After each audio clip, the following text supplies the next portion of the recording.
Welcome to the Faculty of Humanities and Social Science Research Podcast Series at the University of Nottingham, Ningbo, China, the first Sino-foreign university. I'm Dr. Mary Jane Ainsley, Associate Professor in International Communications. And I'm Dr. Derek Irwin, Associate Professor of Applied Linguistics. We're coming to you from the Language and Pedagogy Laboratory here at the Faculty of Humanities and Social Sciences. For this edition of the series, we are delighted to be joined by Dr. Wilfred Chow. Wilfred is an assistant professor in the School of International Studies. His research interests include international relations, political economy, public opinion, and methodology. His publications explore the role of the mass public in international relations by drawing from a diverse set of fields such as comparative authoritarianism, identity politics, and political communication. In 2024, together with Dr. Dov H. Levin from the University of Hong Kong, Wilfred published the article, The Diplomacy of Whataboutism and U.S. Foreign Policy Attitudes in the Journal of International Organization. So, the first thing that kind of pulled me towards this paper, Derek, is that wonderful term, whataboutism, which sounds like something my mother would say to me when she's chastising me, basically. Well, I know she would say it. What about this? What about that? My mother. Would she also say, what about this? What about that? I'm just joking. Don't. What about it? It seems in some ways like a very childish term. It does. And that was what kind of first sort of made me take an interest in this paper, was that term, because I hadn't heard of that before. And as you say, it felt quite childish, but actually it's a very real term in international relations, isn't it?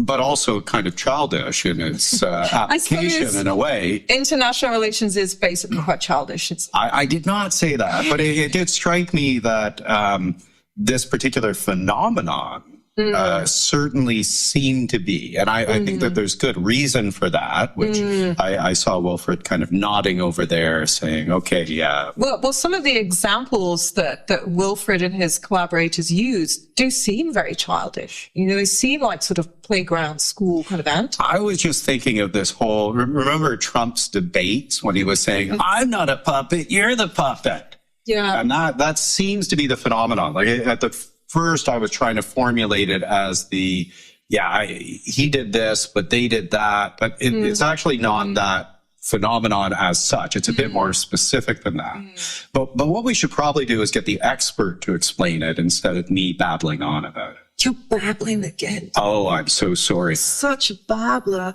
Okay, welcome, Wilfred. Thank you for coming here today and sharing your research with us. Could you please give us an overview and introduction to the paper here for our listeners? Well, thank you, Mary, and for inviting me over. So, at first glance, it does appear a bit childish. It's a little bit of name calling. It seems like schoolyard antics. And I think that's kind of where it starts, but it actually has a deeper philosophical origin. So the basic argument is very straightforward. You have somebody accusing someone of some sort of misdeed. It could be the US, it could be an NGO. And then the target of the misdeed flips it around and says, well, what about this situation? What about that time you did such and such? And the question, of course, is then, does that antic actually work? So from an outside observer, you might think, well, it seems a bit silly. It doesn't seem to matter a whole lot. And that's where we started to get interested in the idea, is that if it's so silly, why are so many important actors persistently and frequently engaging in it? Because then it would just be silly to just do something that seems basically insane and ineffective. But we have to actually test this out. Now, you can't look at the document, just analyze it, because that's not valuable. You want to think about who the audience in question is. And we started by looking into public audiences. So we first started in the United States, where the Whataboutism paper, an international organization, comes from. And we had a basic scenario where we set up two situations common in foreign policy. You had a national security issue where the United States would accuse another country of meddling in their domestic politics. And another situation was just a refugee crisis where the United States would accuse another country of violating basic human rights. And then we started to vary the scenarios a little bit. We said, well, does it matter who the target is? Is it an ally like Germany? Is it an enemy like Russia. So we did have ways to address it. So we usually pretest this by simply asking, what is your opinion of this country? And so we just have a favorability metric. Can I sort of interject there? Because when you're referring to that and measuring it, you are measuring how effective this is, and how effective it is at doing what exactly? Well, so in terms of effectiveness, what we're actually measuring is public support and approval for the policy and their approval for punishment. And of course, this goes into a broad literature. Does the public actually matter? And I think we've come to realize that if you get public support, it gives you more freedom of action as a policymaker. That's true whether you're in the US, the UK, even China and Russia. They do care about this. They pay attention to it to a certain degree. So to a certain extent, I mean, this is really the big issue about the measurement. Now, people do think it shouldn't matter in the sense that they don't think the public responds to these messages. So one of the nice things about an experimental design structure is you can compress a median environment into specific scenarios and see how they respond. And usually studies have shown that if you can match the hypothetical to the real situation, they've come like cross-correlation analysis, you get fairly consistent responses to how they would behave in reality. This was the bit that interested me a lot, because you're starting to go into the actual experimental design here and the methodology that was used and how you gather this data. And for a concept that in many ways is quite simple, we're talking about it in playground terms, actually, this was incredibly complex, the actual methodology and the gathering and the analyzing of data. This was the bit in the paper that I struggled with the most, I have to say.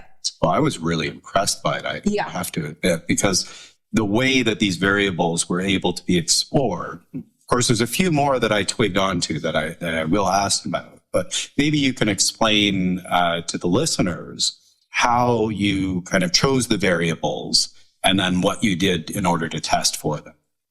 Oh, great question. So the basic structure that you really want to do with any type of experimental survey is you want to mimic reality, but you also want to make sure that it's somewhere hypothetical in the future. So this is all set up somewhere in like 2029, 2028. And the motivation for it comes twofold. If you want to make it real, the first standard in any experiment is you have to be comparing apples to apples. So you have to make sure that the event happened in one area and that all of the potential treatments you impose could actually occur. So as an illustration, one of our scenarios involves a refugee crisis. And so this has to be a refugee crisis in Europe. And so there is a historical precedent with, Syrian refugees, people coming in, and then which borders are most likely to be impacted. So that's where we have to look at the constraints imposed on us. We want a friendly, we want a sort of a contentious country, we want a neutral country.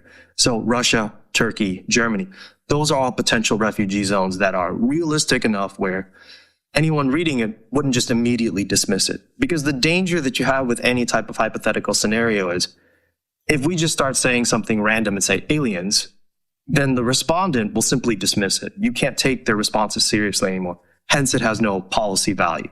So that's where the initial scenario is constructed. Then after that, it's actually pretty straightforward. Some people see one scenario, others see another, and you just ask them a basic question. Do you approve of this policy from the administration? If the administration decided to impose sanctions, would you support it? And then we just ask them a basic 5-point measure. They call it a Likert measure, how strongly you support to how strongly you disagree. So that's the basics. And then from then on, it's actually pretty straightforward. You just construct a percentage.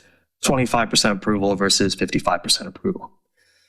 That's actually, I think, the easiest part. Then, of course, the bigger questions come in. How is this happening? So there's a couple of techniques later on in the paper where we use causal mediation analysis to figure out what's the actual mechanism. Is it impacting moral equivalence in terms of how they see U.S. leadership versus, say, broader U.S. global legitimacy? And then one of the techniques that we particularly like, which I think is easier for most people to digest, is we just ask the respondents, give us a sentence to explain why you picked what you picked. So then you can actually use a type of machine learning using structural topic analysis to classify the topics. So from there, you're letting the respondents give you their words as to why they did it. And that's where it becomes really valuable, because then you start seeing words like, oh, the U.S. is such a hypocrite. This is the pot calling the kettle black, which I was a little bit surprised that Americans actually ended up using that phrase, but it is there. And so I think that illustrates the sort of justification of what the actual respondents are thinking. And then you get a better sense of how their logical thinking process is going on in terms of the actual experiment imposed on them. The other variables that you're inserting, so it's not just the country that's doing this, right? It's kind of their strategy in how they what about, right? Yeah. So this has to do with basic diplomatic communication strategies. So the baseline control that we have is where the target country that's being criticized has no response. And from there, we originally just set up a basic set of standards that we kind of found both in the legal and philosophy literature, where one is how relevant is the counter criticism. So there's one thing of saying, well, this is a bad person versus this is the specific act that's similar. So here we looked at similarity of action. And so in one of our scenarios, if they criticize about human rights violations on refugees, they might fire back and said, well, you guys did an internment of Japanese prior to the Second World War. Now, it's a bad act, but it's not very relevant. It's also deep in the past. The other thing that we tried to pick up was maybe it has to do with just pure timelines, meaning how frequent or how recent the action is. So the equivalent in the U.S. case is their treatment of migrants by the U.S.-Mexican border recently. But you could go back further into history and look at U.S. treatment of refugees more broadly. And that could also be a way of counter-criticizing. And what we usually find is the closer and more relevant the actual criticism of whataboutism action is where you get the largest purchase. So that was the original set of treatments. And then we presented this, I think, at George Washington University. We had a couple of national security people come back, and they didn't believe our results. They said, no. And we said, well, what's the problem? They said, you didn't give the American government a chance to respond to the criticism. I was a bit skeptical that that would work, but I was like, fine, we'll do this again. So our first survey we ran, I think, early 2022. Then we ran it again sometime about late 22, maybe October of 2022 after that workshop. So we replicated our results, and then we had a U.S. government response. One of them is actually pretty common. This is what the Biden administration did when Russia recently accused them of some sort of misdeed. They just dismissed it. Like, this is irrelevant. They're not paying attention. So that was one of our treatments. It's easy. Another of our treatments was more of a contextual factor. This is where we got motivated from previously Secretary of State Mike Pompeo, where they accused the U.S. of something. And he said, you know what? In the history of the United States, we have accepted more refugees than anyone in the entire world. And he just went on and on and on. That's a good play, because we know the State Department would never outright apologize. And then the last one, they do have this type of strategy. The slang is pulling a mulligan, where he said, okay, so we've done these bad things. We're not going to admit we did this, but we'll say that U.S. behavior has changed. We're going to do better. And so then we looked at these different ranges, and none of them worked. They barely worked with the we'll do better, but it wasn't really effective. So basically, when the U.S. is caught with hypocrisy in their face, counter responses are not really effective. This sounds like some pretty high-level impact research if you have kind of all these responses coming from quite key government departments and political actors. Looking at this, I'm amazed that there are only 2 authors on this paper, because it seems like an enormous project. Actually, how long did it take you to gather, to design this and gather all of this data? Well, the great thing about experiments is they've democratized. So the hard part is the front end matter before actually running the experiment. So we have to do a pre-test. We have to make sure everything's worked out. But once that's figured out, you can basically hire a company, get a relatively representative national sample in about 3-4 days. And then the rest is just analysis. And of course, you have to spend a lot of money. So there's that. So once you get all that done. So, I mean, this is like the first of many projects. So we, since you brought up the issue about people caring about it, that's where our foreign affairs piece came in. Because after we published in International Organizations, Foreign Affairs, which is the flagship journal of the Council on Foreign Relations, that typically talk to U.S. policymakers, they wrote to us and they said they would like to invite us for an article. And they still will determine whether they ultimately will publish it. So then we did a short form version of that. And then we also included our new results, where we fielded the survey in Japan and the United Kingdom and found basically identical results. Because that was actually going to be my next question, was that everything you talked about and all of the data and the examples, this is very US-centric. It's very American-centric. So to what extent is this transferable to different scenarios around the world? And that's a great question. So that was something that people were curious about. So then we did the same thing. We picked exactly the same scenario, except the way we tweaked it is we then asked, what about your support for your government's support for the U.S. government? Do you approve of your government standing by the U.S. government? Do you support your government joining in American sanctions? And I think this has very strong policy relevance. And we found a fairly similar effect. The broad effect is every time you see a very powerful, relevant whataboutism, it reduces public support wherever the baseline is by 17 points. It's a 70 percentage point drop. And what was kind of funny is before we ran the UK survey, my co-author wrote to me and said, because it was around December of 2022, I was still tweaking it. And he's like, we need to rush this. And I said, why? He's like, I think Russia's going to invade Ukraine. Goodness me. So it was like 2021. And then in January of 2022 is when we fielded the UK survey. And it's true, Russia did invade a month later, but we got the results. And the real fear was that if Russia had invaded Ukraine and then there was so much public antipathy toward there, we weren't sure if we could get a fair reading of Russia anymore. You know, they would just be evil incarnate at that point. I hate it when international politics gets in the way of your research like that. In international politics. Yeah. So an interesting question to me looking at this, because I've done some work on logical fallacies and things like that, but more for student writing than this level. But you list this whataboutism as a kind of fallacy, and then you link it to a long history of actually, you go back to the Bible, don't you, when you're talking about he who is without sin should pass the first stone. Yeah. And you differentiate the whataboutism from a name and shame game, right? So can you kind of walk us through the differences here and what makes this unique? Absolutely. So the name and shame literature is much older than what we do in terms of diplomatic communication. It comes out of a research in international relations where you typically have a non-government organization. You could think of, say, Human Rights Watch, Amnesty, and then they're going to look at countries that have a stated value. This is typically going to be the United States. And then they're going to accuse this country of not upholding their values. So maybe they need to criticize another state and so forth.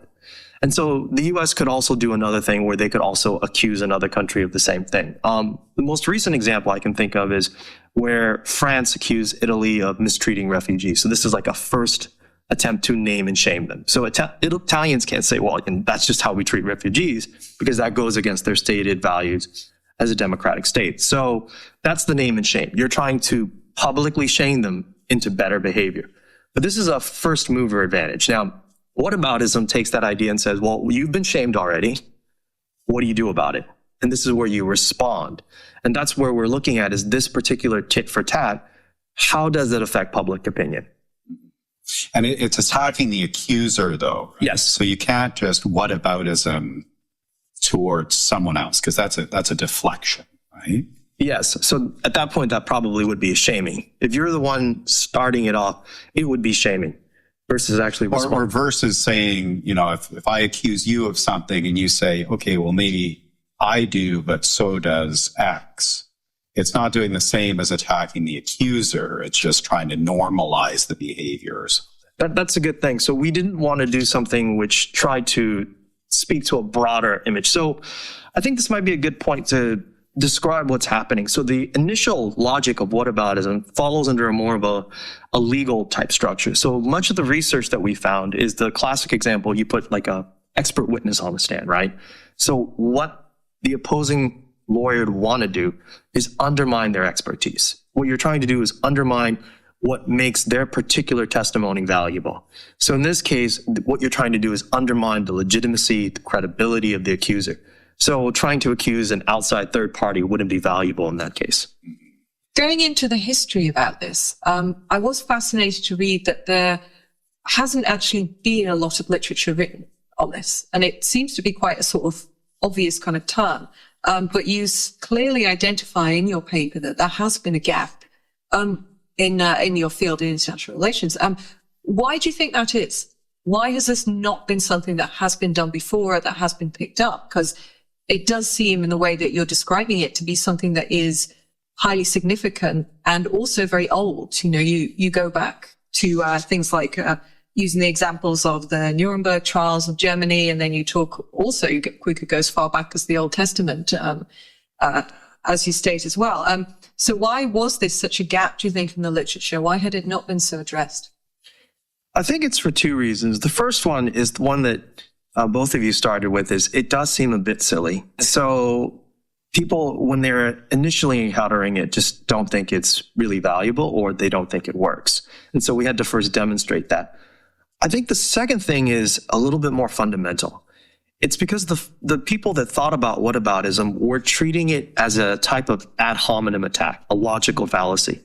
And it's changing recently in the philosophy field. Like as of just a couple months ago, you're starting to see publications in there where they're realizing it is a distinct type of tactic that is different from just shaming someone or undermining their legitimacy. So Calling them names, which is what. Yeah, so they're just like name calling or just mocking them. So one of the things that I've seen, and this is something I've seen from Aiken's work, who's a philosopher from University of Nashville, is he calls it a type of evidentiary expansion. So one of the things about international relations is when people use a term like international law, it's fairly ambiguous. The average respondent isn't really sure where to place them. So when you accuse someone, you're claiming some sort of higher moral authority that this is the law. Well, what the accused is actually responding with is not just trying to undermine your credibility. They're actually telling you, well, is that true? So to give you an example, when Belarus basically downed Ryanair and grabbed a political dissident, you had the Western media accuse it of all this type of violation of human rights. And the Russians were like, well, you tried to do that with Edward Snowden, and you tried to do this, and you invoked the same rule. So what they're pointing out to you is this actually a violation of international law? So this way, they're actually expanding the burden of proof as to whether or not this is a correct evaluation of an immoral act.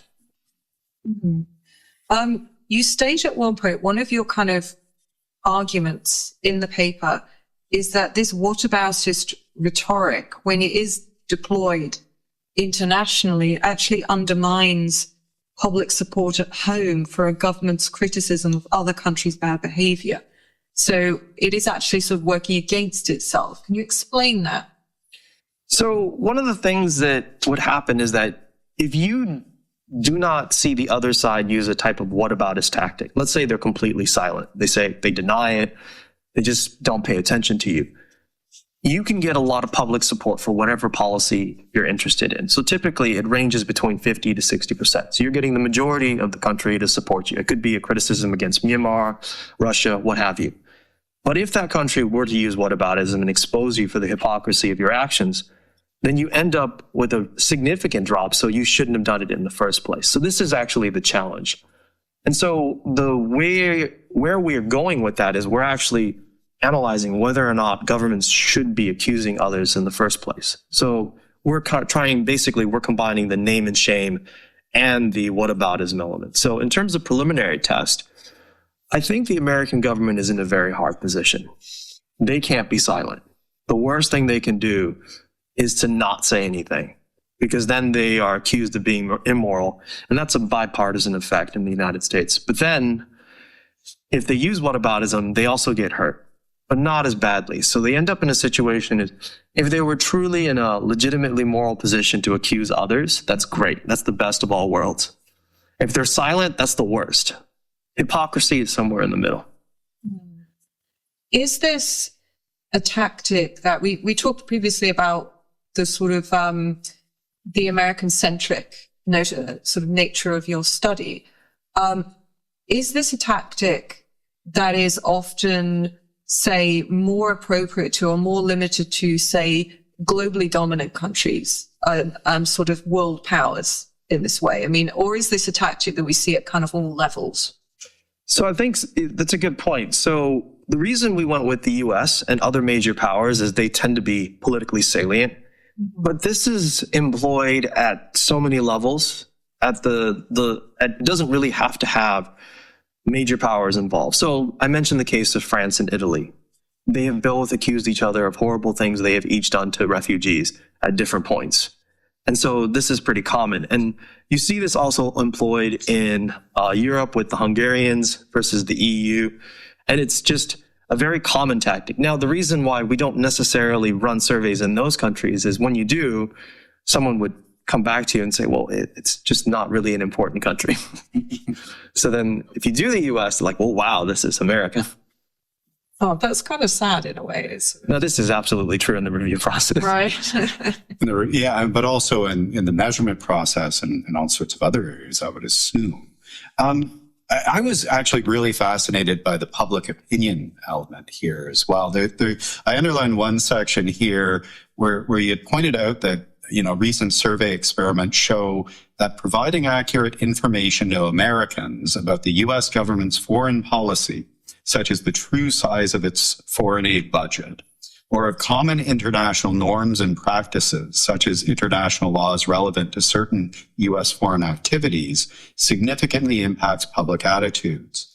And I don't know, I just found that really both blatantly obvious, like if you're told the truth, maybe you should think about it and react to it, but also that it needed to be said, I found quite interesting. So, the idea of public opinion, how much is it usually swayed by mistruths, half-truths, or these kind of rhetorical...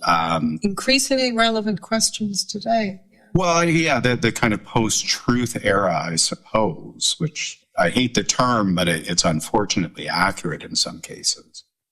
So public opinion is one of the more difficult ways to measure because a lot of the things you brought up are actually occurring simultaneously.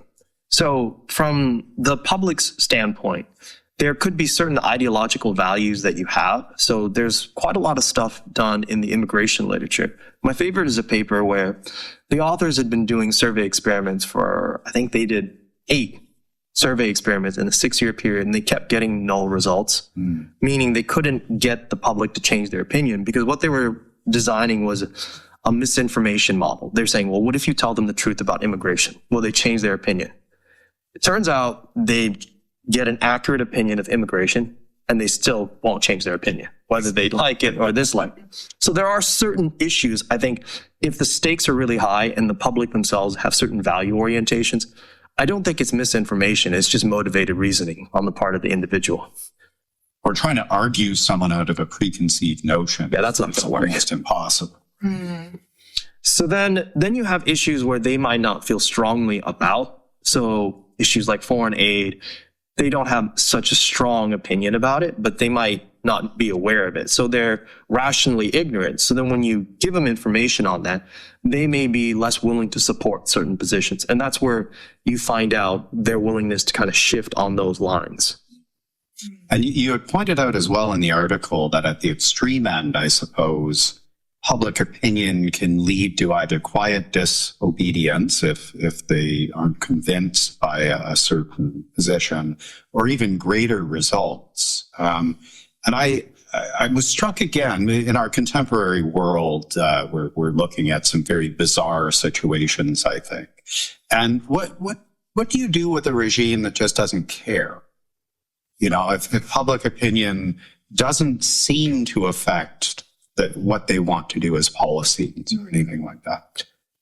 Well, the simple answer is eventually that regime changes. Right. And that's actually happening quite frequently. So as an example, you can just dismiss even the authoritarian regimes at the moment. Take a look at Europe. There are a strong group inside Europe, take Germany, for example, that are unhappy with the direction of where the country is going. And part of that has to do with their foreign policy position with Europe, that position with Russia that's tied to living standards, inflation. And so you see a far-right group like the AfD gaining traction. They're doing better than ever before. Well-funded as well, apparently. Everybody is well-funded. But that's the thing, is that even if we take all those things into account, what's actually happening is you're looking at a change in the government. Authoritarian regimes are a little bit different in the sense that it's a little bit more explosive. It doesn't happen in the electoral box. You see massive protest, and then something happens. Okay. Wilfred, how exactly did your interest in this topic come about? Because this seems to be a huge sort of, a huge kind of undertaking, this research project. Was it something that came out of your PhD research? Is it post-PhD? How exactly did you and your collaborator become interested in conducting this? We don't have anything fancy in terms of how we came to it. Two of our best papers came because we're having coffee and we're thinking, this is just so silly. This can't possibly be true. Everything in academia comes out of coffee. Sometimes why? Yeah. So we're just having coffee, and then we saw this recent article in the New York Times talking about Trump using a type of whataboutism on the domestic level. We're like, this is pretty common in international relations. So we started looking into it, and we thought, oh yeah, it is a thing. And we started looking at how frequent it occurs. And we even talked to some scholars in the field. And what we found striking to us is if you talk to policymakers, you look at journalists, they take this very seriously. Mm. Scholars didn't. They just could not believe this was a serious thing because they're like, this is silly. This is just pure rhetoric. It's even like really interesting gap, disjunction there. I know you are, but what am I? You can't study that. Well, I think it just comes down to there is often a gap in international relations between the theorists and the policymakers. And over time, that gap closes as they start to realize certain things. But it does take a while for either side to figure out what's actually important to them. Well, I would imagine the policymakers have an advantage because what they're doing affects the real world. One question as well. I was really fascinated by the study design and the positioning of it. And it seems to bridge a kind of governmental position directly with the public in a way. But normally this would be mediated by media, right? So what is the role of the media and then perhaps the erosion of trust in media in the effectiveness of these rhetorical efforts? So this was something that our reviewers brought up quite a lot. So we had to explain some of the limitations of our study. By design, we are compressing media environments because in reality, people are exposed to different medias. They self-select what they choose to consume.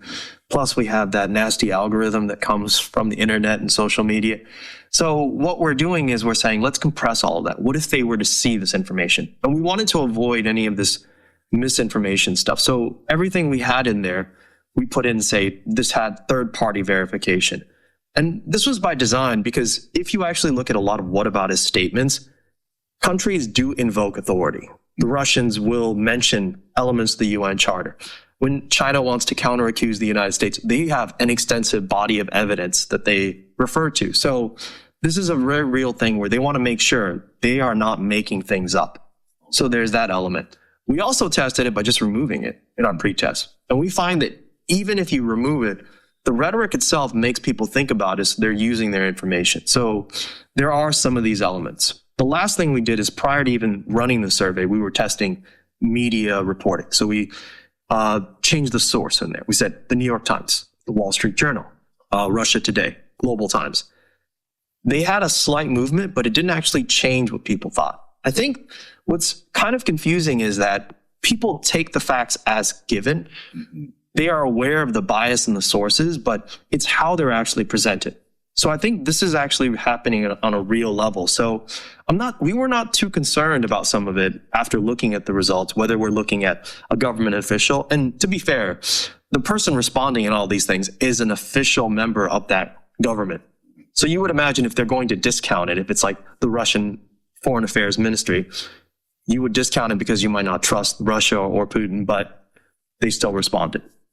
So in some ways, that's the strength of that nasty algorithm that you just mentioned, is that a lot of people wouldn't would see everything they're given as kind of transparent in terms of sourcing and then opaque in terms of origin.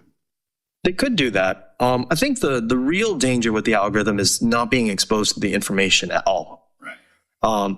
But to be fair, I don't think that's as big a problem as people put it out to be. I mean, that is the general fear with the US government and banning TikTok.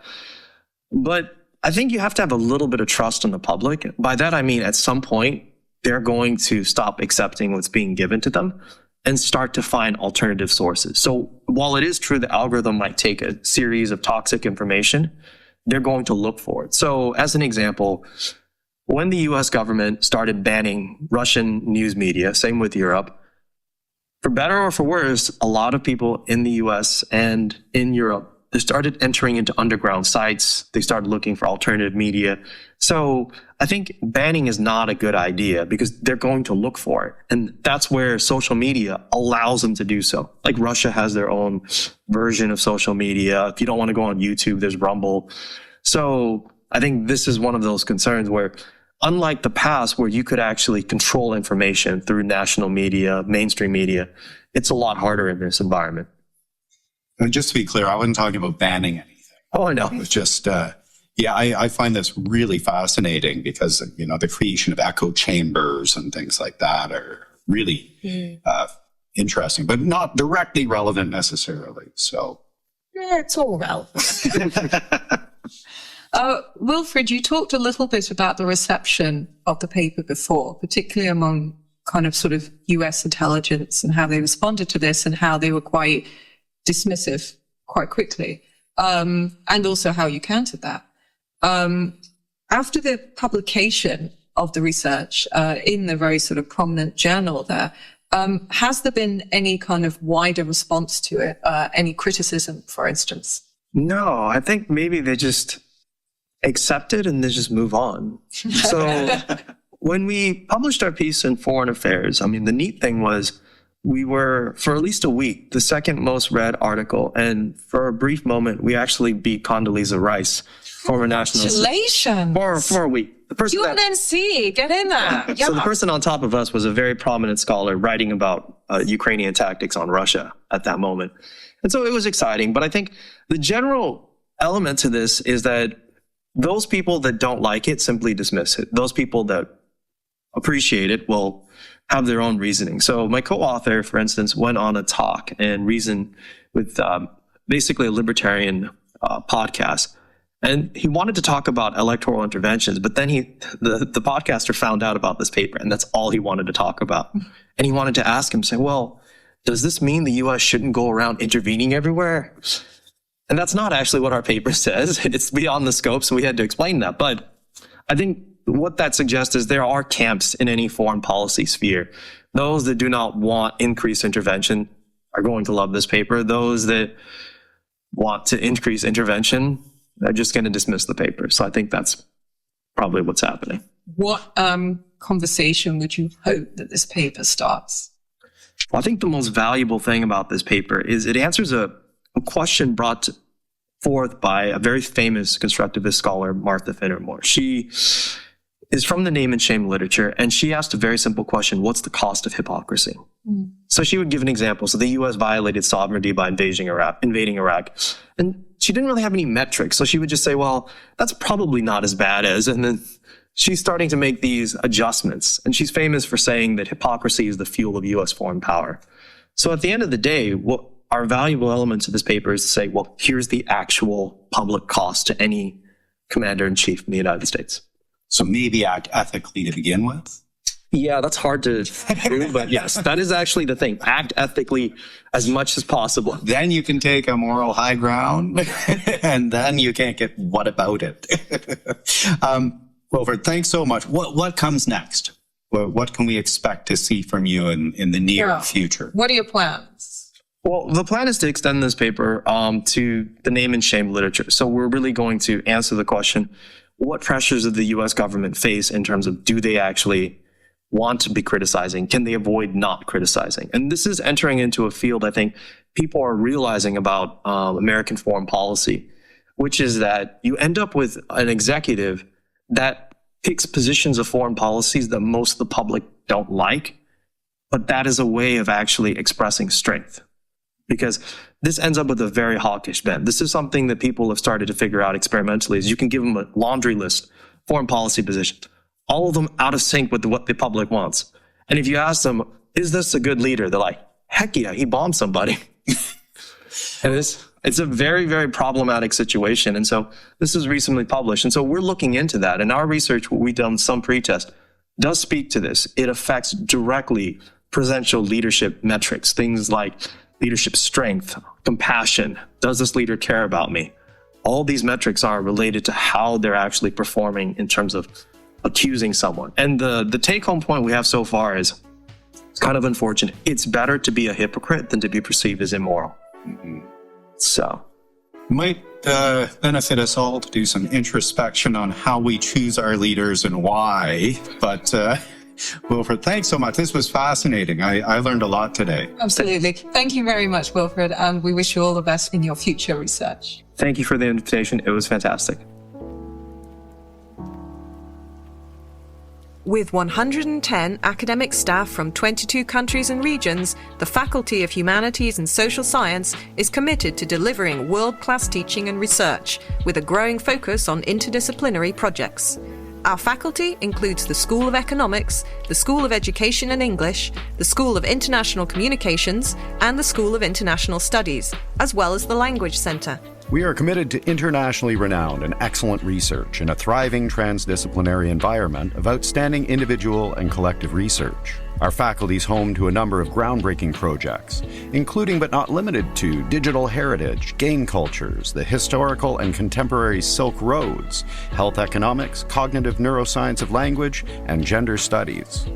The Faculty of Humanities and Social Science is also proud to host a high percentage of international staff who bring expertise to areas such as history, politics, journalism, media and film studies, education, English, micro and macroeconomics and more, as well as a wealth of experience from international universities. We strive to offer an education and student experience reflecting the most up-to-date knowledge and achieve this through the close integration of teaching and research. Our research-led teaching places cutting-edge knowledge at the center of our curriculum, while our academic staff actively engage our students in their ongoing research activities.